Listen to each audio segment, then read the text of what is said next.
A ver, es algo que vemos todos los días en el gimnasio. Levantar pesas hace que los músculos crezcan. Pero, ¿alguna vez nos hemos parado a pensar qué pasa de verdad ahí dentro? ¿A nivel celular? Pues vamos a meternos de lleno en la ciencia para descubrir los secretos biológicos que hay detrás del crecimiento muscular. Aquí la pregunta del millón es, ¿cómo narices traduce nuestro cuerpo el simple acto de levantar una mancuerna en una orden directa para construir más músculos? Y ojo, no estamos hablando de qué rutina es mejor o de dietas, no. Hablamos del lenguaje químico, de las señales que se mandan nuestras células. Aquí es donde empieza la verdadera magia. Vale, para ponernos técnicos un segundo, el nombre científico de todo esto es hipertrofia.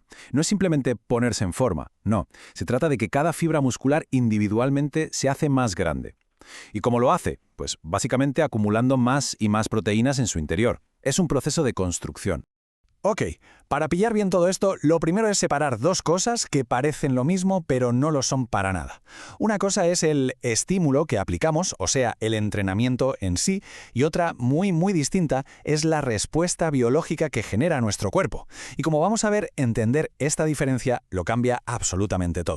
Si nos fijamos en este esquema, el ejercicio que hacemos, lo que comemos, cómo dormimos, todo eso son variables externas. Son, digamos, el empujón inicial. Pero el crecimiento de verdad, la hipertrofia, depende por completo de las variables internas, de cómo nuestras células interpretan esa señal. El estímulo es solo la llave, ¿vale? Pero quien de verdad construye la casa ladrillo a ladrillo es toda la maquinaria que tenemos dentro. Vale, perfecto. Marco establecido. Ahora, antes de meternos en lo que sí funciona, vamos a hacer algo que a mí me parece casi más importante. Vamos a cargarnos un par de mitos. De esas ideas que hemos oído 1000 veces y que, según la ciencia, pues no son los verdaderos protagonistas. ¿Estás seguro que la hemos oído 1000 veces? Hay que aprovechar la ventana anabólica, el pico hormonal justo después de entrenar. La teoría de que ese subidón de testosterona y hormona de crecimiento es lo que nos pone más fuertes. A priori suena bastante lógico, ¿verdad? Pero, ¿qué nos dicen los datos de verdad? Es que este gráfico lo dice todo. Esa pequeña subida que se ve justo después de entrenar es que es diminuta, es ridícula, si la comparamos con las fluctuaciones que tienen nuestras hormonas de forma natural a lo largo de un solo día. Es literalmente una gota en un océano, y ya ni te cuento si lo comparamos con dosis farmacológicas. Y claro, la conclusión de la ciencia es, pues, que no hay por dónde cogerlo. Es rotunda. No se ha encontrado ninguna prueba sólida de que esos picos hormonales tan breves y pasajeros sean los responsables del crecimiento a largo plazo. Sencillamente, el mecanismo principal no va por ahí.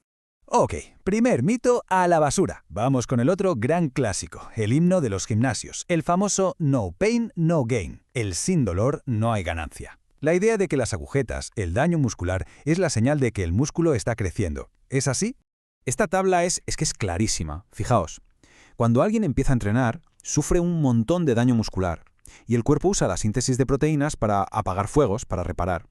En cambio, en una persona que ya lleva tiempo, apenas hay daño, y toda esa síntesis de proteínas se va directa a lo que importa, a construir más músculo. El cuerpo no solo se adapta, es que se vuelve muchísimo más eficiente.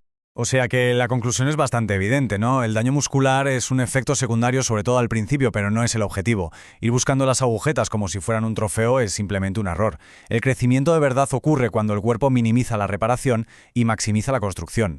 Entonces, a ver, si no son los picos hormonales, y tampoco es el daño muscular, ¿cuál es el secreto? ¿Qué es lo que de verdad pasa dentro de la célula para que crezca? Pues venga, ahora sí, vamos al meollo de la cuestión, los 3 pasos moleculares que lo organizan todo. Pensadlo como una cadena de montaje súper eficiente. Son 3 pasos clave. Primero, tenemos un sensor que detecta la tensión del ejercicio. Segundo, un interruptor maestro que al recibir la señal da la orden de construir. Y tercero, para poder cumplir esa orden, se ponen a construir más fábricas. Y el pistoletazo de salida lo da esto, la mecanotransducción. Sé que el nombre asusta un poco, pero el concepto es fascinante. Es el proceso increíble por el cual la célula muscular literalmente siente la tensión mecánica de las pesas y la traduce a un lenguaje químico. Es el primer dominó que cae y que inicia una cascada de señales que básicamente gritan «¡Hey, equipo, a construir!».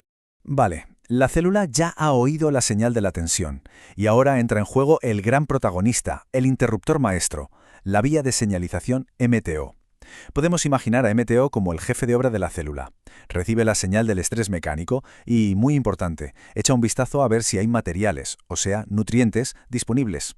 Si todo está en orden, da luz verde y grita: «Adelante con la síntesis de proteínas». Y aquí viene lo que es para mí una de las cosas más alucinantes, la adaptación a largo plazo.